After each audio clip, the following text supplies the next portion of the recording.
আসসালামু আলাইকুম guys, welcome back to my channel. আশা করছি সবাই অনেক ভালো আছেন, আমরাও অনেক ভালো আছি। আজকে বেরিয়ে পড়েছিলাম কিছু কেনাকাটা করার উদ্দেশ্যে। চলে আসলাম মিরপুর 10-এর শাহালি মার্কেটে। স্কুলে যে টাইমে বাচ্চাদেরকে আনার উদ্দেশ্যে যাই তখন তো মনে হয় একদম মাথার উপরে সূর্যটা, আর যে পরিমাণে গরম পড়েছে তাই ছাতার কোনো বিকল্প নেই। তাই চলে এসেছিলাম ছাতা দেখার উদ্দেশ্যে। এই দোকানে অনেক ধরনের ছাতার কালেকশন ছিল, ছোট বড় সাইজের। পাশাপাশি এই যে আমার মেয়ে দেখছিল এদের হেয়ার ব্যান্ডের কালেকশন, এগুলোও ছিল। ব্যাগের কালেকশন ছিল, কসমেটিক্স ছিল, সেগুলোও একটু ঘুরে ঘুরে দেখছিলাম। তারপরে এই যে ছাতাগুলো দেখছিলাম আনোয়ারের, এই ছাতাগুলো ক্যাপসুল ছাতার মতোই, সাইজটাও সেরকম, এক কালারের ছাতাগুলো। এগুলো আমার দেখে মনে হচ্ছিল একটু হ্যান্ডি, ব্যাগে নেওয়া যায়, তাই এগুলো দেখছিলাম। কারণ আমার ইচ্ছা ছিল যে ব্যাগে নেওয়া যায় হ্যান্ডি এই রকমের ছাতাই নিব। তারপরেও বড় কিছু ছাতা দেখছিলাম, তবে ভাবছিলাম যে বাসায় বড় ছাতা অলরেডি আছে, এটা আমার দরকার নেই, আমি ছোটোর মধ্যেই একটা ছাতা নিব। তার পাশাপাশি তাদের দোকানে বিভিন্ন ব্যাগসের কালেকশনগুলো দেখছিলাম। ছোট বড় বিভিন্ন সাইজের ব্যাগস ছিল তাদের দোকানে, আপনারা গেলে পছন্দ করে নিতে পারবেন। তারপরে সে দেখাচ্ছিল এই আনোয়ারের ছাতাগুলোই, এগুলো দেখছিলাম, বাট এগুলোর মধ্যে আমার ছেলের আবার পছন্দ হয়ে গিয়েছিল এই যে ব্লু কালার ছাতাটা। বাট পরবর্তীতে আমরা এই পিঙ্ক কালার ছাতাটাই সিলেক্ট করি এবং নিয়ে নিই। তারপর চলে আসলাম এই খেলনাগুলোর দোকানে। খেলনার দোকানটা ঘুরে দেখছিলাম, আর বাচ্চারা তো একদম কনফিউজড হয়ে গেছে কোনটা রেখে কোনটা নেবে খেলনা। বাট আমার ইচ্ছা ছিল মেয়েকে একটা মিনি চার্জার ফ্যান কিনে দেব, যেটা কিনা মেয়ের খুব বেশি প্রয়োজন ছিল। কারণ স্কুল থেকে বের হওয়ার পরে বাসায় আসা অবধি মেয়ে গরমে খুব বেশি অতিষ্ঠ হয়ে যায়। তাই ইচ্ছা ছিল যে অ্যাটলিস্ট হাতে একটা চার্জার ফ্যান থাকলে মেয়ে কিছুটা হলেও স্বস্তি বোধ করবে। তারপরে এই আরেকটা খেলনার দোকানে চলে এসেছিলাম। এই দোকানে খুবই সুন্দর সুন্দর খেলনার কালেকশনস ছিল, একদম নিউ বর্ন বেবি থেকে বড় বাচ্চা পর্যন্ত সব ধরনের এইজি বাচ্চাদের খেলনার কালেকশনই এখানে ছিল।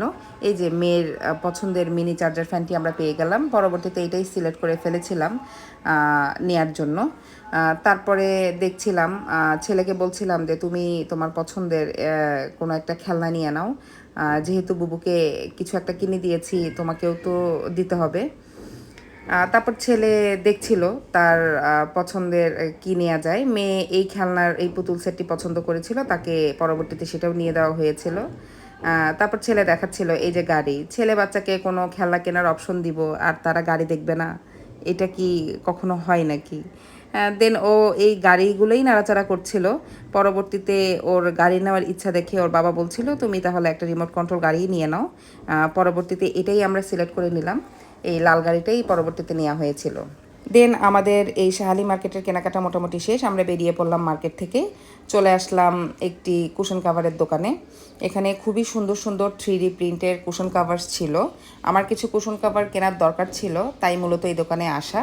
এখানে শুধু কুশন কাভার নিলে প্রাইস ছিল 100 টাকা, আর কুশন সহ কাভার নিলে প্রাইস ছিল 200 টাকা করে। আমি আমার পছন্দের কিছু কুশন কাভার এখান থেকে নিয়ে নিলাম। তারপর সেখান থেকে চলে আসলাম এই যে গজ কাপড়ের দোকানে। এখানে গজ কাপড়ের অনেক ভালো ভালো কালেকশানস ছিল, সেগুলোই ঘুরে ঘুরে দেখছিলাম। আমার কিছু এক কালার আর কিছু প্রিন্টের গজ কাপড়ের দরকার ছিল, তাই মূলত এই দোকানে আসা। তারপরে গজ কাপড় ঘুরে ঘুরে দেখছিলাম, আর এক কালার যে কাপড়গুলো আমার দরকার ছিল সেগুলো নিয়ে নিয়েছিলাম।